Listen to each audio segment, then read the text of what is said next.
What's up, YouTube? Chrono Knight here, competitive chaos galaxy player, back again with another video. This time we're gonna do a second deck profile. This time we're gonna look at a deck I cooked up called Voltron. Um, Someone said that I should also call it like Pacific Rim or something like that, but basically it is a Teklar core deck. Um, Using a lot of the good Teklar resources I'll talk about in just a moment, and then surrounding it by some other planets, right? So kind of like a giant Megazord, Power Ranger, robot, something coming together to cause a lot of destruction. So yeah, introducing Voltron. So I think a good place to start with this deck is to talk about the overall play style. And I think understanding the play style really kind of justifies the selection of the cards, if that makes sense, right? So first thing you might notice is that there's a lot of high end creatures. We got two, three, five, 8-star creatures and two 7-star creatures, and then also a chaos beast, right? And then a lot of decks that might seem like um, a little bit greedy or something like that, or that your economy is going to be hurt. But the strategy with this deck is playing these big creatures, but having good supportive strategies and good timing as far as when to play them and how to keep them on the board as long as possible, right? Um, so this is the current iteration of it. Been playing around with it, and fun fact: this is actually the second deck that I was considering for the recent tournament. So I don't know if you've seen my previous video on my second place Sindel Tempo MC deck profile. Um, but this was the close second deck that I considered bringing to that tournament. So yeah, is it tournament competitive? Not sure. It's been doing really good as far as like casual matches and even some elo matches. But interested to see how it looks after the new cards come out with I think Legends of Cosmos 2. All right, so let's get into the deck profile. So first off, let's start with the small end creatures. So I have two Thorngabork, two Droplet Squalls, and two Lightning Squalls, right? So what's really cool about this small package here is that obviously Droplet and Thorn give you two different unique planets, and they let you draw. And they do fairly well as trading with other small stuff. Droplet Squalls at 110 is obviously pretty good, and Thorn being 1 star really kind of helps balances out like the 8 stars that I'm paying for all these other things, right? Lightning Squalls is really, really good in this deck, and a lot of times it's your starter for a lot of combos because with Teklar as your planet, when you cosplay a Teklar creature, you get to peep or take a look at the top card of your deck. So a lot of times dropping Lightning Squalls is not only good defensively, but gives you a peek at what potential combos you can put together. And when I start to talk about the resources down here, I'll go over some example combos. But yeah, Lightning Squalls is really good. Fraxel. I was torn between doing Fraxel or Shiosian Lava Mole for some hand disruption. But what I felt like with this deck, there's a lot of power and a lot of things I can swing over.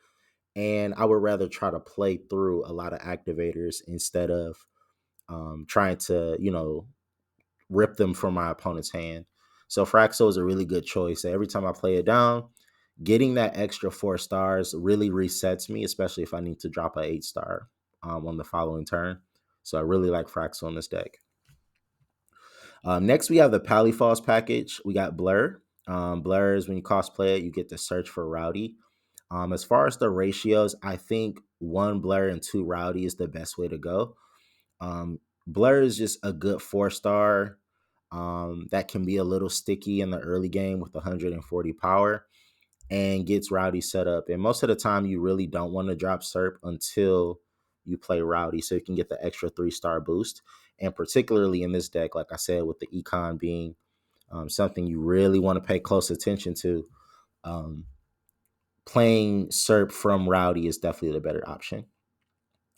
I decided to go with 2 Dog because not only does it add a different planet type with Syndian, but sometimes you don't want to spend a lot of stars getting your zone set up. And so doing it efficiently with Beast of the Conjurers has paid off quite a bit in some of my practice matches, right? Dropping down Dog getting that extra zone, just getting a lot of value.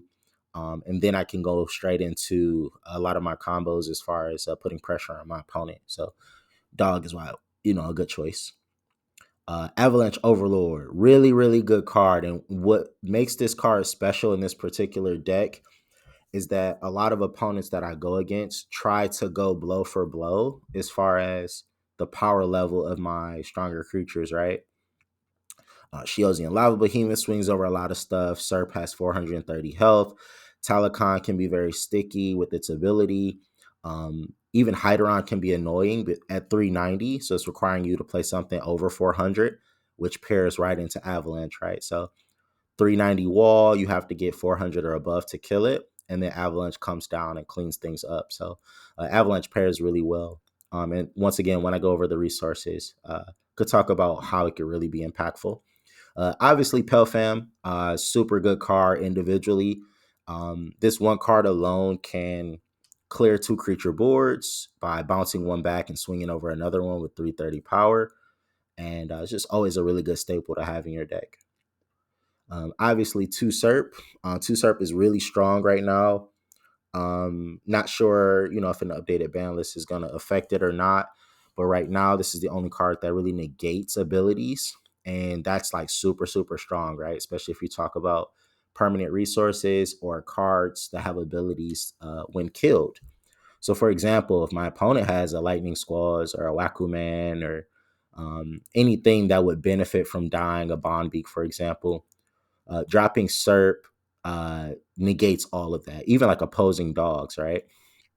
You don't get the extra zone once it's negated.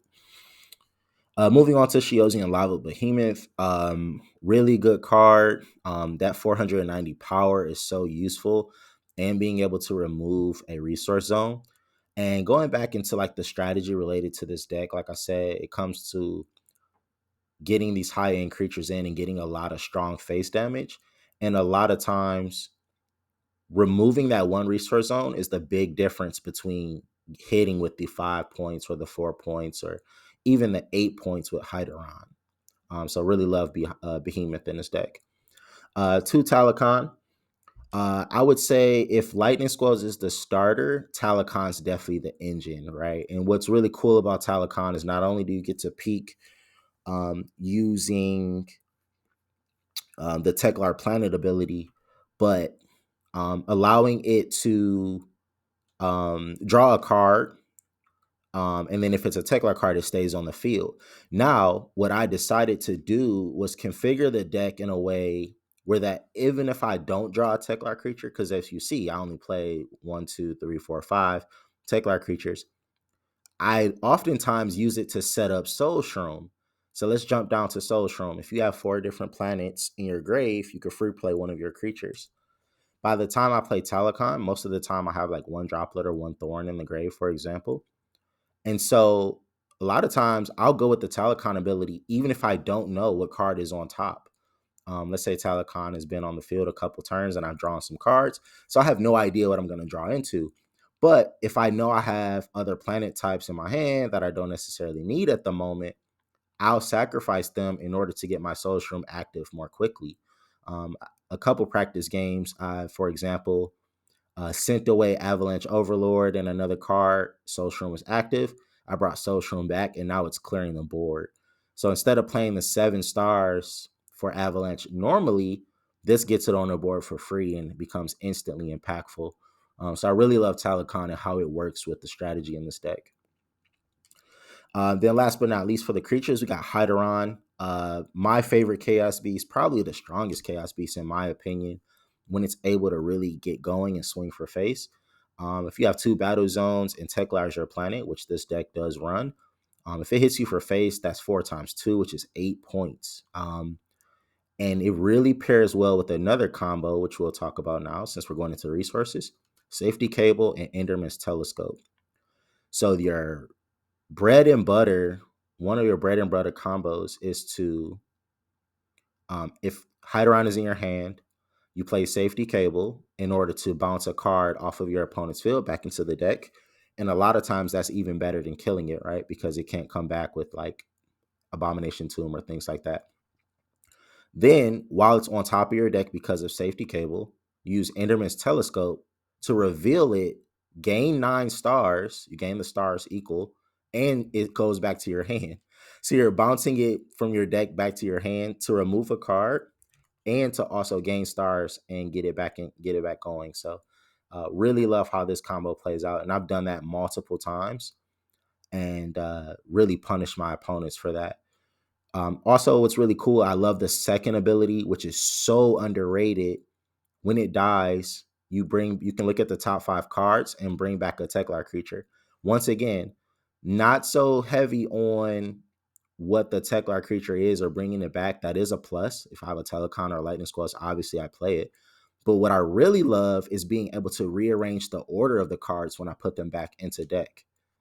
So I'm looking at 5 cards and I'm like, I might need something really, really soon. Like my opponent's putting on a lot of pressure. I could really use an activator. So I reveal 5 cards. And if one of them is like Beast or Turret, I can go ahead and put that on top of the deck and be ready and just have all my plays, future plays lined up, which is really cool.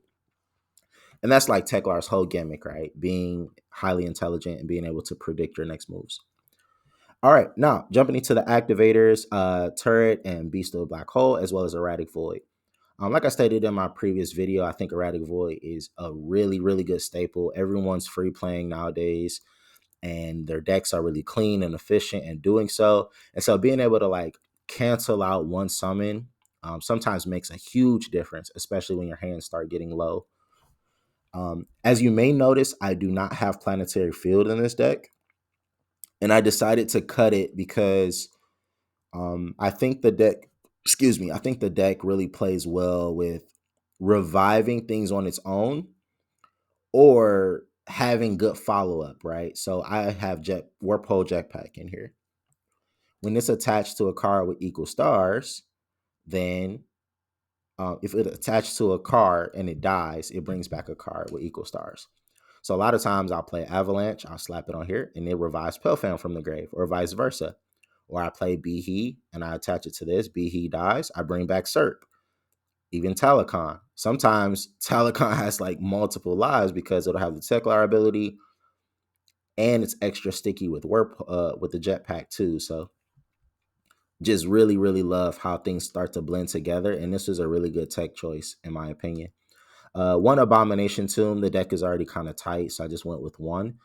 And a lot of times a Bomb Tomb comes down to bring back Rowdy in order to get a nice cert play, or Avalanche to help clear the board. Those are my 2 main targets whenever I have Abomination Tomb in my hand. I explained Enormous Telescope, and obviously Galaxy Crash. You want to just blow stuff off the field. Sometimes I'll even do it when I have my own creatures on the field, if it means getting Soulstrom set up in the right spot. So Galaxy Crash can also be used strategically, which is really cool. And then last but not least, Phantom Matter and AAA, 2 AAAs. Yeah, kind of a long video so far, but yeah, just really want to kind of talk about my thought process with some of these cards, and I really like how the deck turned out. I think it performs really well, and may or may not be bringing this into a tournament. And if you guys like the deck or want to see more of it, hit me with a like and some comments, and I'll get some gameplay videos going as well. But yeah, this is Chrono Knight checking out with another deck replay. Catch you guys later.